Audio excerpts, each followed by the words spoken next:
অবশেষে প্রকাশ্যে এসেছে ইনকিলাব মঞ্চের মুখপাত্র এবং জুলাই গণঅভ্যুত্থানের সম্মুখ সারির যোদ্ধা শরীফ ওসমান হাদির হত্যাকাণ্ডের মাস্টারমাইন্ড ও পরিকল্পনাকারীদের নাম। এই নৃশংস হত্যাকাণ্ডের ঘটনায় পরিকল্পনা আড়াল থেকে সাজিয়েছিলেন ঢাকার কেরানীগঞ্জ উপজেলার সাবেক চেয়ারম্যান শাহিন আহমেদ ওরফে শাহিন চেয়ারম্যান। তিনি কেবল পরিকল্পনায় করেননি, বরং কিলিং মিশন বাস্তবায়নে অর্থ এবং অস্ত্রের যোগানদাতাও ছিলেন তিনি। এই হত্যাকাণ্ডের সঙ্গে জড়িত সন্দেহে মাস্টারমাইন্ডের প্রধান সহযোগী হিসেবে নিষিদ্ধ ঘোষিত গোপালগঞ্জের জেলা ছাত্রলীগের সাবেক সভাপতি আব্দুল হামিদকেও হন্যে হয়ে খুঁজছে পুলিশ।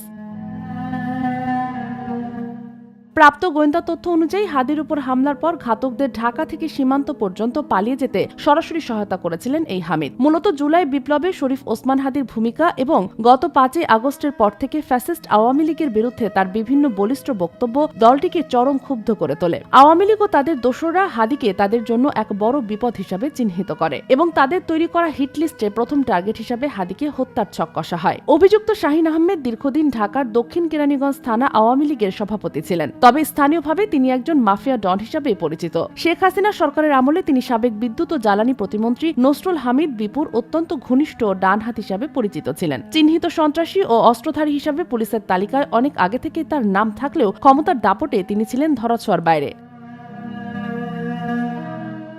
স্থানীয়দের দাবি 5 আগস্ট পট পরিবর্তনের পর প্রভাবশালী অন্য নেতাদের মতো শাহিন চেয়ারম্যানও সীমান্ত পার হয়ে ভারত পালিয়ে যান। সেখানে দীর্ঘদিন আত্মগোপনে থাকার পর গত 3-4 মাস পর ধরে তিনি পুনরায় সক্রিয় হয়ে ওঠেন। সম্প্রতি তিনি দেশের ভেতরে আওয়ামী লীগের হিটলিস্ট পরিকল্পনা বাস্তবায়ন করতে বিভিন্ন মোবাইল অ্যাপস ব্যবহার করে দেশে থাকা স্লিপার সেলের সদস্যদের সঙ্গে যোগাযোগ শুরু করেন।